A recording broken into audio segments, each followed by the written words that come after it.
Station, WTIM. You are listening to WTIM, your information station, and it's time now for the WTIM Morning Show. I'm your host, Tim Zalabak, and thanks so much to our live stream sponsors, People's Bank and Trust, where they put people first, and Landmark of Taylorville, where you always do better with Landmark. On the phone line, we have Illinois State Senator Steve McClure of the 54th District. How are you this morning, Senator? Hey, Tim, I'm well. Good to be with you. Really happy to have you back on air with us. And this is our post coverage after election. It was a very, very eventful episode we had just weeks ago, but we're happy to have you back here. And let's just start with your current legislative session. How's that been going for you? You know, it's been pretty boring, I guess. Last week we had 3 days of veto session. We were supposed to have 3 days. The last day was canceled. We did pick our new leaders for the next General Assembly. So John Kern will continue to be the Republican leader, and President Don Harmon will continue to be the president of the Senate next year. And the same is true in the House. Speaker of the House will remain the same, as will Tony McCombie. She'll be the leader for the Republicans in the House. So that was kind of the housekeeping stuff we did last week. This morning I've got committee at 9 o'clock for executive appointments.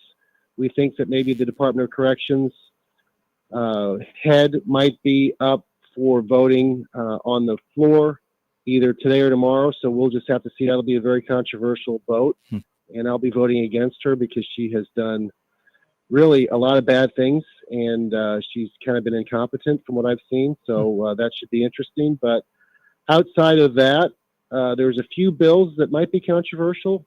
And so we'll see if they are called either today or tomorrow, because if not, they're going to have to wait until the lame duck session, which is going to happen right before we get sworn in for the new General Assembly in January. Sure. Okay. I wanted to press just a little bit on the Department of Corrections there, because I've heard stories all throughout the state of just mishandling of operations in that. I mean, can you point to an example of where you're going to vote negatively on this one? Can you just point to some examples for the people out there?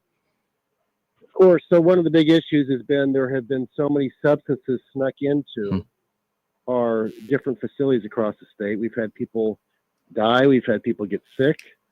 And she has really not done anything to control these things. And that's very, very alarming. And anytime a member of the General Assembly wants to go and visit one of these facilities, DOC insists that she be present. And so they'll say, well, we can't let you visit the facility this week. You can come back maybe next month. And then the General Assembly member waits a month, and they come back and she's not there. So it makes you wonder, well, wait a second, why are we delaying this visit for a month for the director of DOC to be there when she doesn't even show up for the visit? So that's a problem. Yeah. Another big issue has been people have been released, including in Christian County, by the way, much earlier than they were scheduled to be released. And I'm talking like we had a drug dealer that was released 9 years before his sentence was supposed to expire. Wow. And I asked to meet with the director of DOC to explain to me exactly how this is happening. And I asked her this in a committee hearing, and she said, oh, yeah, I'll be happy to meet with you and talk with you about this, next week. And so we set the meeting up, and then she canceled the meeting, and then I've tried to reschedule it multiple times, and she has refused to reschedule the meeting. So That's pretty bad stuff. I mean, our victims and our communities across the state deserve transparency, especially when you're releasing dangerous people back into the community, and we're getting no explanation for that. So those are just a few of the issues with her, and it should be a very lively debate should she be voted on the floor today or tomorrow. Transparency was the first word on my mind as you were breaking all that down there, and just organization and or lack thereof there for Department of Corrections here in Illinois. So pretty cool conversation that you're having there. You talked about controversial bills, and I keep hearing a term, Trump approving the state. Does this have any correlation? Well, one of the bills that is controversial is almost unbelievable, except for it's the state of Illinois. So at this point, I'd pretty much believe any crazy bill that's going to be put forward. Okay. It says that you can change your name after only living in the state of Illinois for 3 months. So you go to court, let's just say you committed a murder in Wisconsin. You get released, you come to the state of Illinois, you live here for 3 months, and you can go to court and you can change your name. This is also true for non-citizens. So you get somebody from Mexico who's done some horrible crime. They live in the state of Illinois for 3 months illegally. And then guess what? They can all of a sudden change their name and try to essentially erase their past, erase their history, and all of a sudden you shield that the public from knowing, who's living in their neighborhood and who could be extremely dangerous. So this is absolutely part of the crazy wokeness that we're seeing nationwide. And obviously they want people that are men to be able to change their names to women, etc. You don't have to have a sex change to do that, by the way. They just want you to be able to do it if you live in the state of Illinois for 3 months. So this kind of stuff is really nuts, and that's exactly what we're going to be debating. But just think about this. Let's say you've got somebody who's a sex offender from let's just say, I don't know, a different country, a different state. They live in the state of Illinois for 3 months. They live 2 doors down from you. And just as you're trying to do your research to see where people are living and stuff, they've changed their name and totally hidden their history. What if they decide to try to, they tell you they can watch your kids for the next few days or so. I mean, this stuff is just absolutely bad. This stuff is nuts. I could use some stronger language, but it's crazy stuff. And we'll just have to see if that bill gets called today or tomorrow or during the lame duck session. Sure. And it's pieces of legislation like that where I think to myself, who is it really helping other than, violent offenders out there? So that's a pretty interesting one right there. Are there enough people in support of a bill like that? Conversations on the other side of the aisle. What does that sound like? Well, yeah, there's a sponsor of the bill, and he's pushing it. There's just an extreme left, and they like to push crazy bills. And don't get me wrong, there's extremes on both parties, but the way that, at least in our state right now, the people that are very left are behaving, it's really it puts everybody else to shame. I mean, it's really nuts. Sure. So you're mentioning that this current legislative session right now is pretty uneventful, but it's all ahead of this lame duck session we've mentioned a couple of times here. Can you reiterate what that really means to the people out there? So the lame duck session is a period in which people who have either lost their bid for re-election or decide not to run for re-election or decide to retire get one final few days of session to vote on any bill that comes up. And basically any bill that these people vote on, there are no consequences for them, since they're not going to be up for election again, and they're going to go on their merry way after this session. So it's a bill. It's an area in which we operate where really bad bills get passed, and that's kind of what we're going to be dealing with. And it happens before every new General Assembly, so it happens once every 2 years. I'm totally following with the legislators not needing to be, in their own seats when their laws are taking effect out in the public, so they won't have to be dealing with it then. But how are these crazy bills in lame duck session and ended up passing? Is there more pressure on people voting on these when it gets close to the end like this? Typically, it's their late night session, and so they decide, well, we're going to get this bill passed, or this idea passed. It's more likely an idea than a bill. So they'll say, we want to get a bill that affects all of law enforcement passed. We don't know what the bill is going to entail, but we're going to reserve these 3 days to talk about that. And so these days turn into nights. And when you get to about 4:00 in the morning, and you've got some Democrat senators really pressuring their colleagues, people just get tired and want to go home. Yeah. And that's really what happened with the very controversial Safety Act that passed at 4:30 in the morning. Is really it's a time for people to get run down. So you got a handful of people that are not going to be back again, so they'll vote for whatever you want, basically. Fine, and then you got people that are going to stay here but are just they've been sitting in the Capitol since 8:00 in the morning. It's now 5:00 in the morning the next day, and they just want to get home, and they are worn out, and so they make deals that they would not have made in the middle of the day. Okay. Yeah. And that's exactly what lame duck's all about. And that's why it's so bad for democracy. And that's why it's so bad for the state of Illinois.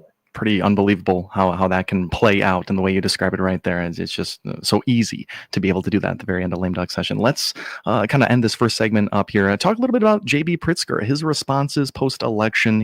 I've been hearing more and more from him out on news networks out there. What are your thoughts on his current conversations and his current themes out there? Well, my thought is that he's desperately trying to run for president, and yet, they just released it, and he's putting lots of money into national campaigns and national races and stuff like that, and national groups. And yet, they just released a poll a couple of days ago where Democrats across the nation could pick who they wanted to be the nominee in 4 years for the party, and J.B. Pritzker did not make the cut. They only listed the top 5 choices and that people made, and J.B. Pritzker was not selected by people. So you have to wonder to yourself, if he's basically ruining the state with crazy policies because he wants to win a Democratic primary and he's got no shot at winning a Democratic primary, what's the point? Yeah. And when you look at him trying to Trump-proof Illinois, as he says, you have to ask yourself, Trump-proof Illinois, why would you try to do that when Donald Trump received more votes than you did, JB, in 2024? Then look at how many votes Trump got in 2024. It was more than JB Pritzker got in 2022. Right. That's all I've got to say about that. Absolutely. And a few more of those names that were on the list other than J.B. Pritzker's name, who wasn't on the list there. We see names like Newsom, even Shapiro of Pennsylvania, those types of guys. Yep. Yep. Yeah, number 1 was Kamala Harris, believe it or not. I was wondering about that. So Democrats still trying to find out their direction moving forward here. And we have plenty more to talk about when we come back. We're speaking with Illinois State Senator Steve McClure of the 54th District right here on our WTIM morning show. We're going to take ourselves a break, but we will be right back here on WTIM, your information station. Your information station, WTIM. This is Leah Stuckmeyer with People's Bank and Trust, where customers have one consumer banker who knows them and provides the right financial services to achieve their financial goals. Your consumer banker is your single source for life's financial needs, from checking to consumer loans, from retirement accounts to mortgage loans, and everything in between. Call me at 888-PBT-1954. Bank with People's Bank and Trust so you can spend your time living your life, not explaining it. At People's Bank and Trust, we put people first. Member FDIC, Equal Housing Lender. The Shelby County Economic Development Corporation aims to foster, promote, and stimulate economic development, from keeping existing industry and retail businesses successful and thriving to attracting new investment in Shelby County. The Shelby County Economic Development Corporation is here to help your business grow. It also sponsors job fairs to fill positions at existing employers and encourages future entrepreneurs in the Shelby County CEO program. Find out more on the Shelby County Economic Development Corporation by clicking their icon at TaylorvilleDailyNews.com.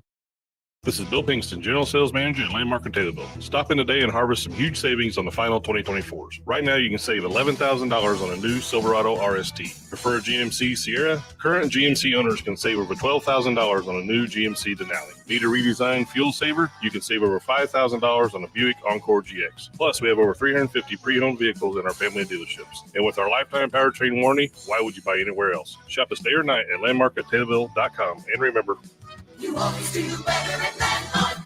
If you're looking for a local, full, or part-time job in Central Illinois, there's an easy place to go to find current job openings. It's IllinoisJobPost.com. That's IllinoisJobPost.com. You'll find jobs available near you. And the best part is that it's free for candidates to access 24/7. If you want a local job, when you don't have to spend a lot of money on gas to get to, then you want access to IllinoisJobPost.com to check out current local job openings. That web address again is IllinoisJobPost.com. Another service from your friends at the Miller Media Group. Seeing is believing, and your new customers can now hear and see your message. Deliver your message on our 6 Miller Media Group radio stations. And now, potential customers will see your message on our new 36 by 72-inch two-sided electronic sign installed in front of our Taylorville studios on Illinois Route 29. You have the opportunity of having your message seen by over 11,200 drivers a day. Contact your Miller Media Group account manager today and deliver your message through your potential customers' ears and eyes.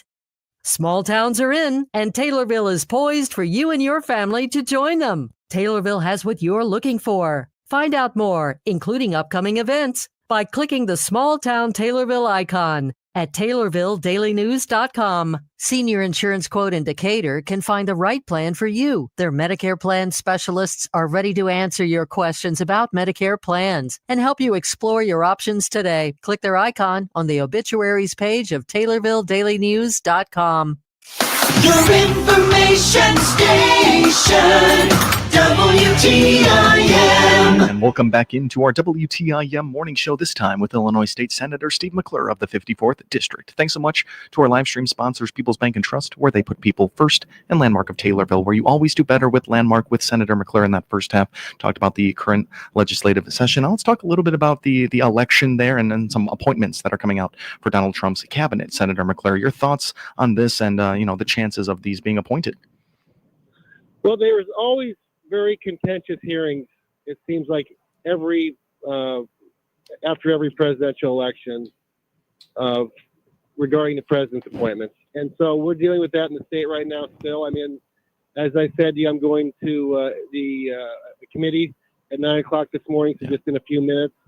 And we've got Governor Pritzker's executive appointments that he makes. And we basically get an analysis of, what the person's done, what they're being nominated for, and we get to ask questions, and sometimes those can get pretty heated. Yeah. And the same thing will be true at the federal level. And people think that just because Republicans are in the majority nationally, that President Trump's not going to have any pushback from any of his nominees or appointments. And the answer is that's just not true. And it might happen behind the scenes. But there'll be a lot of information that each one of these senators is going to have to review, and they're going to have a lot of questions for each one of these appointments and nominees, and so that will be interesting to watch. And we'll just see where some of these people go. I mean, there's some controversial appointments, and there's some very non-controversial appointments, and we will not know the true atmosphere until we see the first few hearings. Which won't take place, obviously, until after the president is sworn in January of next year. Sure. Controversial, some unconventional. I mean, people you've seen on TV, but with a resume that you can point back to. Does anything like that? I mean, past previous experiences in media or departments that wouldn't typically be in political spaces. Does that really does that really work on you at all? Well, what really works, what I suspect is happening at the federal level, because this also happens at the state level, is I suspect that committee members will be meeting with each one of these people and asking their questions. I mean, really, there's a lot of stuff that's going to be out there and floating around there in the media, and I'm sure that there will be private conversations for senators to try to figure out what's true, what's not true, and how to move forward. I'll be curious to see if any of these nominees decide to drop out before the actual committee hearing. And that'll be, I would suspect, after they start going to different Senate offices in the Capitol and figuring out whether or not they can get the support. Absolutely. So that will be something that'll be interesting to watch. Very interesting to watch. We're going to keep our eyes on that here, and we're very happy to be speaking with you on these topics. And let's talk a little bit about you, Senator McClure, in our last couple of minutes here. You've been busy out in the community and Youth Advisory Council Meals on Wheels, and you did the Meals on Wheels very locally here, but near Taylorville. What were you doing? Yeah, absolutely. So last Friday, me and my team partnered with Meals on Wheels in Pana, and we delivered turkeys to seniors, and Meridian Health was kind enough to help us with the turkeys, and I was happy to partner with them and partner with Meals on Wheels. So we got to go make quite a few house visits and hand out turkeys to people that showed up to the senior center in Pana, and it was a lot of fun, and it was great to meet so many kind people in the area and to have such great discussions. And then before that, as you said, we did our Youth Advisory Council a few weeks ago and had students from all over the 10 districts the 10 counties of the 54th District, including from Christian County, and it was a lot of fun, and we met a lot of great students, and I look forward to hosting that event again next year. Really, really awesome words from you, Senator McClure. Any final wrap-up words with about 30 seconds left here? And I know you got to get off to committee right now. No, I would just encourage everybody to stay vigilant as far as keeping up with the news. We're going to have a lot of crazy things that are going to be floating into the Capitol either today or tomorrow or in lame duck in early January. So I would just encourage everybody to pay very close attention to what's happening at the Capitol, and certainly feel free to go to ilga.gov where you can listen and watch video live of the House and of the Senate. Wow. And if anything is controversially comes up that you want me to vote against or that you have a strong opinion about, do not hesitate to call my office, and you can find all my contact information at senatormcclure.com. Just amazing. Senator McClure, thank you so much for taking the time as always, and wishing you the best of luck today and in the next couple of weeks here. Thanks a lot, Tim. Great to talk to you. Absolutely great to have you. And Illinois State Senator Steve McClure of the 54th Senate District on the phone line here to start our WTIM morning show day. Thank you so much to our live stream sponsors, People's Bank and Trust, where they put people first, and Landmark of Taylorville, where you always do better with Landmark. You've been listening to WTIM, your information station. The Big 870 WTIM Assumption Taylorville, 96.1 W241 CF Taylorville, 107.5 W298 CD Shelbyville, 107.9 W300 EH Payne and Nokomis. Months away now, President Biden's getting the U.S. more deeply involved in the war in Ukraine. First, he gave